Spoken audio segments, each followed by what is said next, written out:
Oi pessoal, bom dia, tudo bem? Vamos começar mais uma aula. Hoje a gente vai falar sobre razão e proporção. Estamos na unidade 6. Então, acompanha comigo na página 167 do seu livro, que diz assim: você já trabalhou diversos contextos envolvendo proporcionalidade. Nesta unidade, você vai conhecer e explorar um novo assunto: razão e proporção. Inicialmente, vamos realizar algumas atividades envolvendo esses conceitos. Agora é com você. Em um jogo de basquete,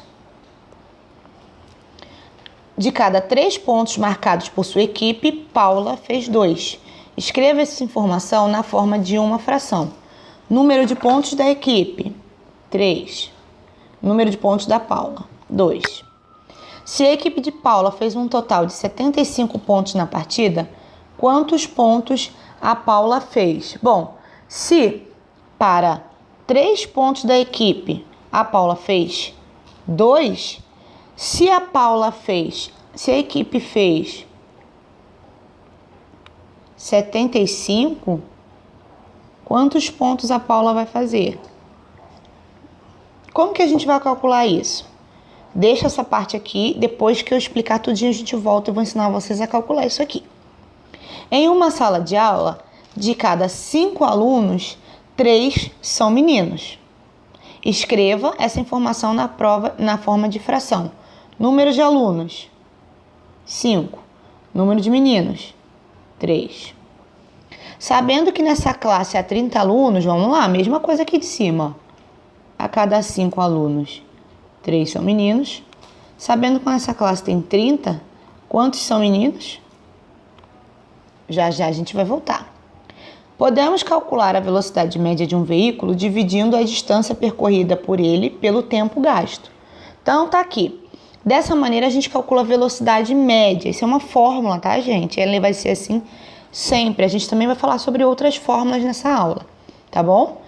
A gente vai falar sobre agora a velocidade média. Vamos passar para essa página aqui.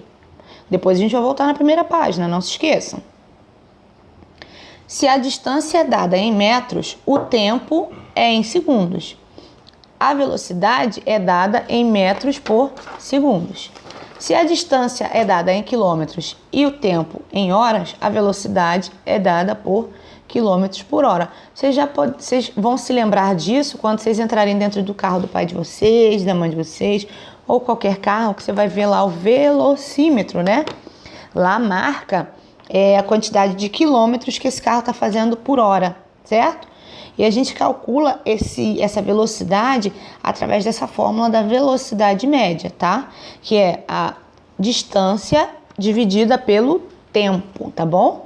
Então, calcule a velocidade de um ônibus que percorreu 250 quilômetros em 4 horas. Velocidade média é igual distância dividida por tempo. Então, se a gente dividir de 250 por 4, a gente vai ter 62,5 quilômetros por hora, tá bom? É só a gente dividir a distância percorrida pelo tempo. 4. Escala é uma medida usada para definir as dimensões proporcionais dos tamanhos reais em representações gráficas. A escala é muito usada em mapas, tá, pessoal? Muito usada em mapas, muito usada em gráficos, tá bom? Para representar as distâncias. Chamamos de escala reduzida quando o tamanho real é maior do que a área representada. Essa escala costuma ser usada em mapas de territórios ou plantas de habitações. Na figura, a escala é de 1 para 200.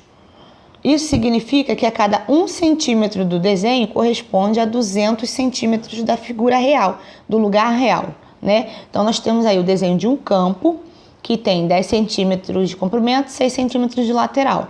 Só que para cada centímetro desse do desenho, já que a escala é 1 para 200, a cada centímetro do desenho significa 200 centímetros reais no campo, né? Tá bom? Então vamos lá. Como que a gente calcula escala? É a medida do comprimento do desenho dividido pela medida do comprimento real. De acordo Com as informações na figura, deixa eu jogar um pouquinho aqui para cima, da figura, calcule as dimensões da quadra. Vamos lá? Bom, se a escala é 1:200, a cada 1 centímetro você tem 200 no real, você vai fazer 10 centímetros vezes 200 e 6 centímetros vezes 200, certo? 10 centímetros vezes 200 vai dar 2.000 e 100, 1.200, certo? Então, esse campo na realidade tem 2.000 centímetros de comprimento, 1.200 centímetros de largura, ou 12 metros e 20 metros, tá? Considere os esquemas, primeiro, segundo e o terceiro. Escreva nas extremidades das diagonais 2 números inteiros cujo produto seja o número que encontra no centro do esquema. Bom, vamos lá. Você vai escrever nesses quadradinhos brancos 2 números que você multiplicar der 30. Você pode botar 5 e 6, certo? 6 vezes 5 não dá 30? Você pode botar 10 e 3. Ou seja, 10 vezes 3, 30. 5 vezes 6, 30. Aqui, 18. 3 vezes 6 dá 18. E 2 vezes 9 também dá 18. 2 vezes 9, 18. 3 vezes 6, 18, né? Aqui, 2 vezes 6 dá 12. E 4 vezes 3 também dá 12, certo? 4 vezes 3, 12. 2 vezes 6, 12, ok? Próxima página.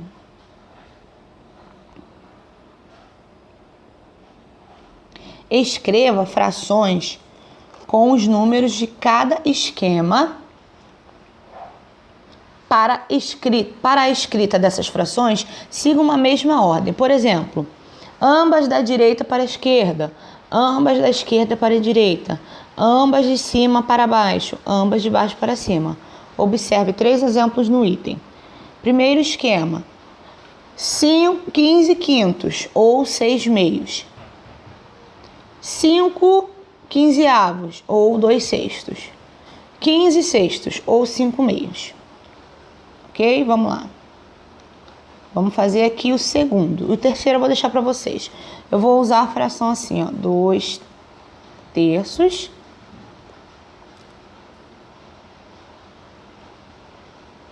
Dois terços e 6 nonos.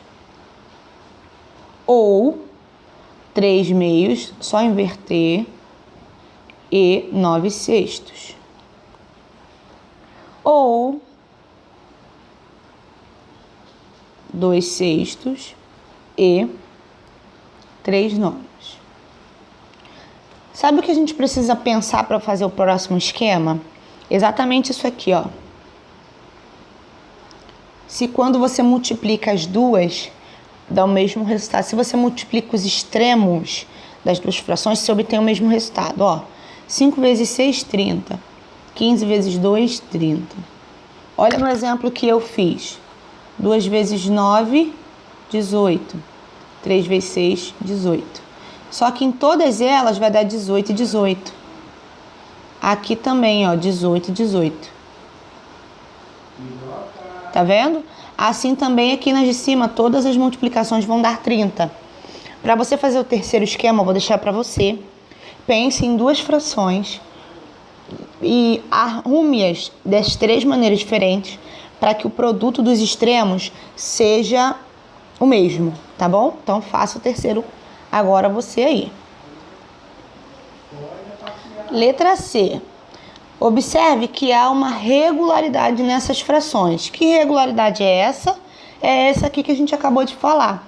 A regularidade é que quando você multiplica em forma de cruz, quando você faz a multiplicação cruzada, você obtém o mesmo resultado. Então, você vai escrever o que aqui? Multiplicando em cruz, forma de cruz ou cruzado, o resultado é o mesmo resultado, tá? Escreve bonitinho, eu escrevi abreviado, mas escreve bonitinho, tá? quando você faz a multiplicação cruzada dessas frações, você obtém o mesmo resultado. Isso acontece porque essas frações elas são proporcionais, tá? Pode-se dizer que em cada um desses pares de frações, o produto do numerador de uma fração pelo denominador da outra é constante? Sim, é o mesmo. Se é o mesmo, é constante, tá? Bom, então isso acontece porque as frações são proporcionais. E quando há proporcionalidade entre duas razões, tá? Lembrando que quando há proporcionalidade entre duas razões, o produto dessa multiplicação cruzada, o numerador de um pelo denominador de outra e vice-versa, o produto vai ser igual, vai ter o mesmo resultado. Nas atividades anteriores, você explorou algumas situações envolvendo razão. Razão é uma divisão entre grandezas ou uma comparação de duas quantidades por meio de uma divisão. Então, gente, toda razão é uma divisão, tá? É um número de cima dividido pelo número de baixo. A gente escreve em formato de fração, ok? Chamamos de grandeza tudo aquilo que pode ser medido, como comprimento, tempo, temperatura, massa, volume, ângulo, etc. Exemplos. No exercício 1, as grandezas são números de pontos da equipe e números de pontos marcados por Paula. A razão entre números de pontos da equipe e o número de pontos marcados por Paula é 3/2. Aí, voltando lá no exercício, ele dizia assim, ó, não disse para vocês que a gente ia voltar nele? Ele dizia assim, ó, se a equipe de Paula fez 75 pontos, quantos pontos a Paula fez? Moleza, vamos lá. Você já sabe que se você multiplica as duas razões cruzadas, você tem que ter o mesmo resultado, né? Então, quantos pontos a Paula fez? Se você multiplicar cruzado, o resultado tem que ser o mesmo, né? Então, quanto dá 75 vezes 2? 75 vezes 2 vai dar 150. 150, certo? E quanto você vai multiplicar? Quanto por 3 para dar 150? 50. Porque 50 vezes 3 vai dar 150. Então, aí você descobriu quantos pontos a Paula fez, tá bom? No exercício 2, as grandezas são número de alunos e número de meninos. A razão entre o número de alunos na sala e o número de meninos é 5 alunos e 3 meninos. Aí, voltando também no exercício, diz que se a classe tem 30 alunos, quantos meninos? A mesma coisa a gente vai fazer, multiplicar cruzado. Quanto vai dar 3 vezes 30? 3 vezes 30 vai dar 90. E para você multiplicar o 90 por 5, quanto? Você tem que multiplicar por 5 para dar 90. E aí, pessoal? Quanto? Você sabe que 9 vezes 5 é 45, então 18. 18 vezes 5 vai dar 90, tá ok? Então, pessoal, você descobriu aí que o número de meninos vai ser 18 meninos e os pontos de Paula serão 50 pontos, tá bom? No exercício 5, você explorou mais um conceito importante, o conceito de proporção.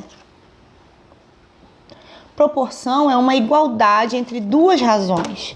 Representamos uma proporção por a razão A sobre B é igual à razão C sobre D. Ou seja, A dividido por B tem que ser o mesmo resultado de C dividido por D, ok? Isso só acontece, essa informação que eu dei para vocês aqui em cima, né? De que você multiplicando cruzado vai ter o mesmo resultado, só acontece porque as razões são proporcionais. Então, vamos seguir para a próxima página aqui, ó. Lemos A está para B, assim como C está para D. Os termos A e D são chamados de extremos da proporção. As pontinhas são chamados de extremos. E os termos B e C são chamados de meios da proporção. Então, esse e esse é extremo, esse e esse é meio, tá? Propriedade fundamental da proporção. Numa proporção, O produto dos extremos é igual ao produto dos meios, ou seja, se você multiplica cruzado, o resultado vai ser igual. Nós já falamos isso. Exemplos: 3/5 e 6/10 formam uma proporção. Por quê? 3 vezes 10 é 30 e 5 vezes 6 é 30. Então, quando você multiplicou cruzado, o resultado é o mesmo. Então, essas razões são proporcionais. Se o resultado não é o mesmo, que é o caso do exemplo de baixo, essas razões não são proporcionais. Olha só, 2 vezes 10 dá 20 e 9 vezes 3 dá 27. Então, isso é diferente. Então, essas razões não são proporcionais. Podemos descobrir o valor de um termo desconhecido em uma proporção aplicando essa propriedade fundamental, que foi o que a gente fez na página anterior, usando os exemplos do exercício 1 e 2, da Paula e da sala de aula para descobrir o número de meninos, tá? Olha só esse exemplo agora. Calcule o valor de x nessa proporção. X sobre 7, 12 sobre 28. X vezes 28 tem que ser igual a 7 vezes 12. Aí o que você vai fazer? Multiplicar cruzado. Multiplicando cruzado, você vai chegar numa pequena equação. Olha só. X vezes 28, 28x. 7 vezes 12, 84. Então, você tem 28x é igual a 84. Se x está sendo multiplicado por 28, o 28 passa para cá, dividindo. Então, x vai ser igual a 84 dividido por 28, x vai ser igual a 3. Então, aqui em cima, para que essas duas razões sejam proporcionais, ali em cima o valor do x tem que ser igual a 3, tá ok? Bom, pessoal, eu espero que vocês tenham gostado. Essa foi a nossa aula de hoje. Um beijo, fiquem com Deus e até a próxima.